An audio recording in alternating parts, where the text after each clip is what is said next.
ကောသလတိုင်းတာဝတိဖြေကကောသလမင်းကြီးရဲ့ပရိုဟိတ်ပူနာကြီးဘဂဝါနဲ့ဇနီးမန္တာနီတို့မှာတားရတနာလီတယောက်ဖွားမိပါတယ်သူမွေးဖွားတဲ့အချိန်မှာတပီလုံးကလက်နက်တွေဟာထူးဆန်းစွာအယောင်တောက်လာပါတယ်ပရိုဟိတ်ကြီးကနက်ခတ်ကြည့်လိုက်တဲ့အခါသူသားဟာသူခိုးဓားပြဖြစ်မဲ့နက်ခတ်နဲ့မွေးဖွားလာတာကိုသိလိုက်ရပါတယ်ပရိုဟိတ်ကြီးကမင်းကြီးထံသွားပြီးအရှင်မင်းကြီးကျွန်ုပ်၏သားသည်ခိုးသားဓားပြဖြစ်မိသူဖြစ်ပါသည်အလိုရှိကတတ်ပြစ်နိုင်ပါသည်ဟုလျှောက်ပါတယ်ဒါပေမဲ့မင်းကြီးကတယောက်သေးသောဓားပြကဘာလုပ်နိုင်ပါလဲမတတ်ပါနဲ့ကောင်းအောင်ပဲပြုစုပြိုးထောင်ပါလို့မိန့်ပါတယ်မိဘတွေကသူ့ကိုဘသူကမှမငြင်းဆဲစေခြင်းနဲ့ရည်ရွယ်ချက်နဲ့အဟင်တကားလို့အမည်ပေးခဲ့ပါတယ်အဟင်တကားဟာကြီးပြင်းလာတဲ့အခါအလိုထက်မြက်ပြီးခွန်အားဗလနဲ့ပြည်စုံပြီးဖြစ်လာပါတယ်တက္ကသိုလ်ဘီကဒီတာပေါင်မှုခဆရာကြီးထံမှာပညာသင်ကြားတဲ့အခါမှာလည်းအခြားကျောင်းသားတွေထက်ထူးချွန်ပြီးဆရာအကြိုက်ကိုစောင့်နိုင်ခဲ့ပါတယ်ဒါကိုမနာလို့တဲ့ကျောင်းသားတစုကအဟင်တကားကိုဖြတ်စည်းဖို့ကြံစီကြပါတယ်သူတို့ကဆရာကြီးထံတွားပြီးအဟင်တကားဟာဆရာကတော့နဲ့ဖောက်ပြန်နေပါတယ်လို့၃ချိန်တိုင်းတိုင်းဂုံးချောကြပါတယ်ဆရာကြီးဟာငကိုကမယုံပေမဲ့အချိန်ချင်းကြားရတဲ့အခါဒေါသချောင်းချောင်းထွက်ပြီးအဟင်တကားကိုတတ်ဖို့ကြံစီပါတော့လေဒါပေမဲ့အဟင်တကားရဲ့ခွန်အားကိုကြောက်တာကြောင့်လက်တီးချင်းထိုမိမတတ်ဖဲပညာတန်စာအဖြစ်လူထက်ခိုင်လိုက်ပါတယ်တပည့်တင်ယူထားတဲ့ပညာတွေအစွမ်းထပ်ဖို့ဆိုရင်လူပေါင်း1000ရဲ့ညာဘက်လက်မျိုးတွေကိုပူဇော်ရမယ်လို့ဆရာကြီးကအမိန့်ပေးလိုက်ပါတယ်ဆရာစကားကိုမြေဝယ်မကြနားထောင်တတ်တဲ့အဟင်တကဟာဇာလီနီတောအုပ်ထဲမှာပုံအောင်ပြီးဖြတ်သွားဖြတ်လာခရီးဆယ်တွေကိုတတ်ဖြတ်ပါတော့နဲ့တယောက်ပြီးတယောက်တိုင်ရင်အရေးအသက်ကိုမေ့သွားမှာစိုးလို့လက်မျိုးတွေကိုဖြတ်ပြီးတက်ကွိုင်းမှာချိတ်ထားပါတယ်ဒါပေမဲ့ကြီးကန်းတွေကလာထိုးစိတ်တာကြောင့်နောက်ဆုံးမှာတော့လက်မျိုးတွေကိုကျိုးတီပြီးပန်းကုန်းလိုနေတွေမှာဆွဲထားခဲ့ပါတယ်ဒါကြောင့်လူတွေကသူ့ကိုအန်ဂူလီမာလာလို့ခေါ်ကြပြီးတောအုပ်ကြီးဟာလည်းလူသူစိတ်သုံးထောင်ပါတယ်လက်မျိုးမောင်း999ချောင်းရပြီးတချောင်းတဲ့လူတော်တဲ့အချိန်မှာသူ့ရဲ့မိခင်ဖြစ်သူကတားကိုတနာပြီးတောထဲကိုလိုက်ရှာပါတယ်အန်ဂူလီမာလာဟာသွေးစာနေရဲ့စိတ်ယူးကြောင်သူ့အမေကိုတောင်တတ်ဖို့အဆင့်သင်းထီနေပါပြီအင်္ဂုလိမာလာအမေကိုတတ်ပြီးအဝီစီငရင်မကြစေဖို့မြတ်စွာဘုရားကဂျားကနေကြွလာပါတယ်အင်္ဂုလိမာလာဟာဘုရားရှင်ကိုမြင်တော့ဒီယဟန်ကိုတတ်ရင်ငါအတွက်လက်ညှိုးတစ်ထံပြည့်ပြီလို့တွေးပြီးဓားကိုမိုးကလိုက်ပါတယ်အင်္ဂုလိမာလာဟာလက်ထဲမှာဓားကိုတင်းတင်းဆုပ်ကိန်ထားပါတယ်သူ့ရဲ့တကူလုံးမှာလည်းလူသက်ပွေးတွေကြောင့်ပင်ပန်းနွမ်းနေပြီးမျက်လုံးတွေကတော့သွေးစာနေတဲ့ကြားတကုံလိုရဲရဲနေပါတယ်လက်ညှိုးပေါင်း999ချောင်းကိုတီထားတဲ့ပန်းကုန်းဟာသူ့ရင်ဘတ်မှာလှုပ်ခါနေပြီးအပုပ်နတ်တွေကလည်းထနေပါတယ်သူ့ရှေ့မှာအေးချမ်းစွာလမ်းလျှောက်နေတဲ့မြတ်စွာဘုရားကိုသူအစွမ်းကုန်ပေးလိုက်ပါတယ်သူဟာစင်ပြောင်အားကိုဆောင်သူဖြစ်လို့မြင်းထက်တောင်မြင်းအောင်ပြေးနိုင်သူပါဒါပေမဲ့ထူးဆန်းတာကမြတ်စွာဘုရားဟာပုံမှန်ခြေလမ်းနဲ့ပဲကြွားလန်းနေပြီမဲ့အင်္ဂုလိမာလာကတော့ဘလို့မှမမိနိုင်ပဲအကွာဝေးတစ်ခုမှပဲတက်နေပါတယ်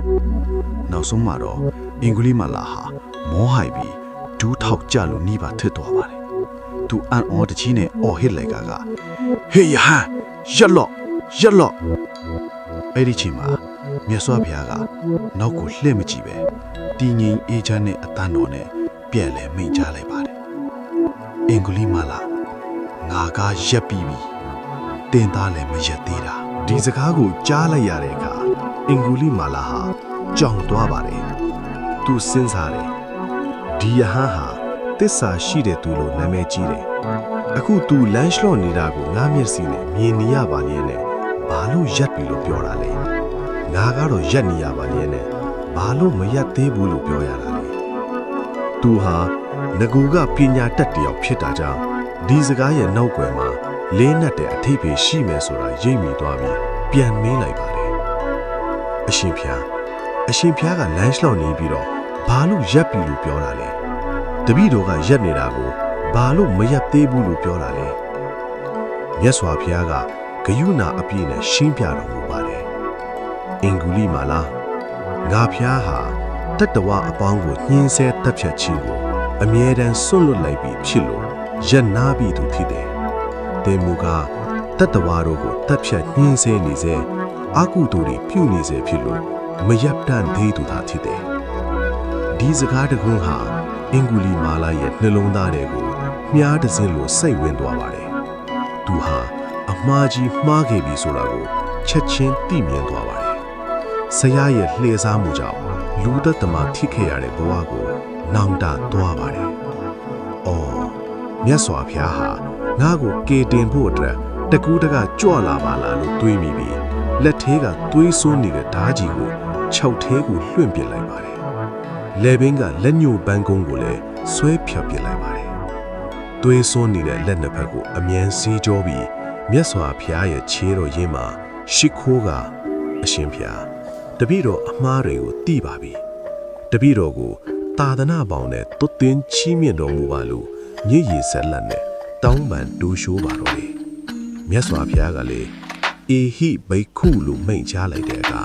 အင်္ဂုလိမာလာဟာခဏချင်းပါပဲစပင်းတွေကွယ်ပြောက်ပြီးသင်္ကန်းနဲ့တပိတ်ကိုအသင့်အသင့်ဆောင်းထားတဲ့ယဟန်တစ်ပါးဖြစ်သွားပါတော့တယ်အင်္ဂုလိမာလာသည်မြတ်စွာဘုရားနောက်သို့လိုက်ပါကဇေဒုန်ကျောင်းတော်သို့ရောက်ရှိလာသည်လူသတ်သမားကြီးအင်္ဂုလိမာလာယဟန်ဖြစ်သွားပြီးဟူသောတရင်သည်တပြေလုံးကိုဟိုးဟိုးကြော်သွားခဲ့သည်ဒီနေ့တွင်ကောသလမင်းကြီးသည်စစ်တီဘိုဘာအပြစ်ချင်းအင်္ဂုလိမာလာကိုဖမ်းဆီးရန်ထွက်လာရင်ဇေဒဝံကျောင်းတော်သို့ဝင်ရောက်လာသည်မြတ်စွာဘုရားကမင်းကြီး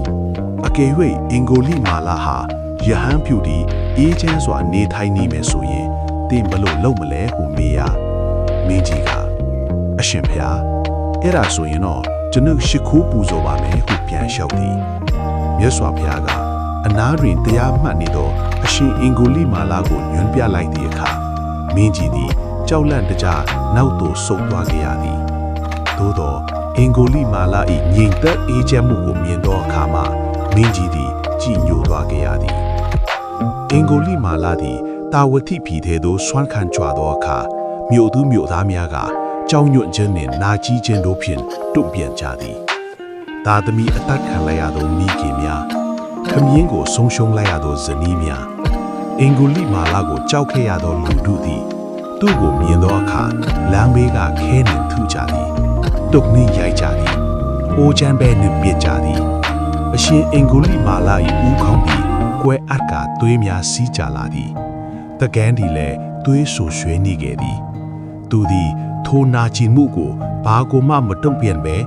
ဒါဟာငါပြုခဲ့တဲ့အကုသိုလ်ရဲ့အကျိုးပဲဟုနှလုံးသွင်းကဒီခံတော်မူသည်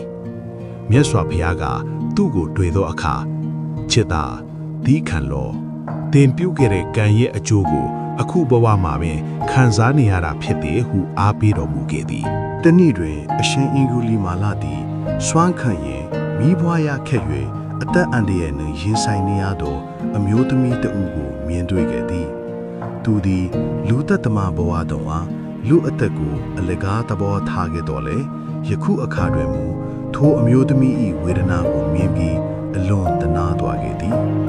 သူသည်မြတ်စွာဘုရားထံပြန်လာပြီးထိုအမျိုးသမီးအတွက်တခုခုကူညီပေးခြင်းကြောင့်လျှောက်ထားသည်